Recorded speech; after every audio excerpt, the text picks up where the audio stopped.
Yan, gagawa tayo ng borong mangga. 1, 2, 3, 4, 5, 6, 7 pieces na mangga ang ating ginamit dito. So, yan. Borong mangga ang ating ginagawa. Lagay mo lang dyan lahat. Yan ang style.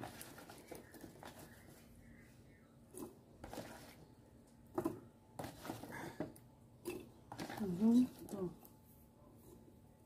So, pagkatapos mo malagay lahat dyan. Hugasan mo siya ng mainit na tubig. Mag-serve din yan na parang sterilizer natin kung pagod. And, init na tubig, ilagay.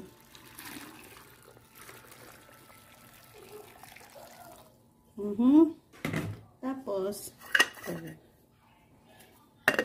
cover at shake. At tapon ang iyong tapon na lahat ng tubig na ito. O mainit.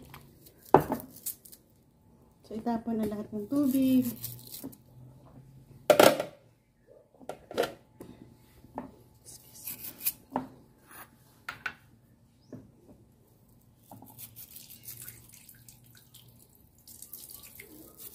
As in lahat.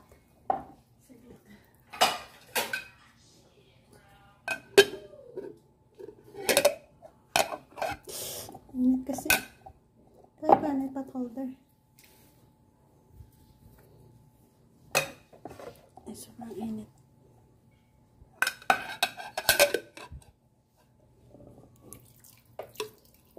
Lahat talaga itapon.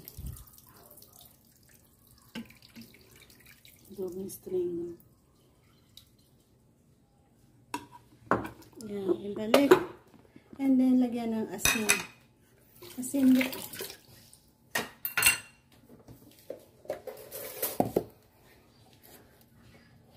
The more asin, the more water come out. Ang dalawa. Ganyan. And, isang smash ng garlic. Oh, wow.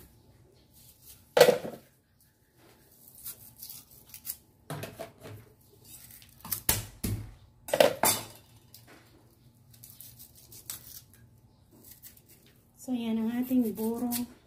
Isa lang.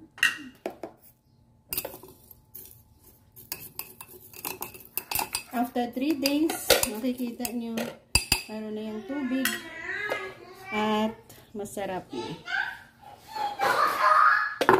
Before natin takpan, dahil sa mainit pang ating jar, pa-cool down muna natin before takpan.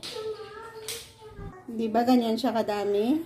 Check out niya at walang tubig Check out niyo sa ating pag-update sa inyo kung ano na ang lagay niya after na pwede na siyang makain. Siguro magiging ganito na lang kadami. Yan, after 2 days lang pala.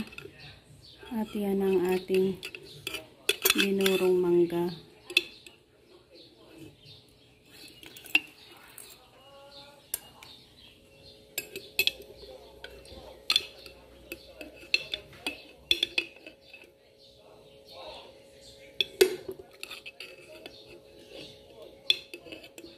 Sobrang asim ng kanyang amoy. Yan. Ang bilis lang, no? Asin lang at garlic ang ating nilagay dyan at nagkaroon na tayo ng borong mangga. So, thank you again for joining us sa ating pagburo ng mangga na ito. Bye-bye!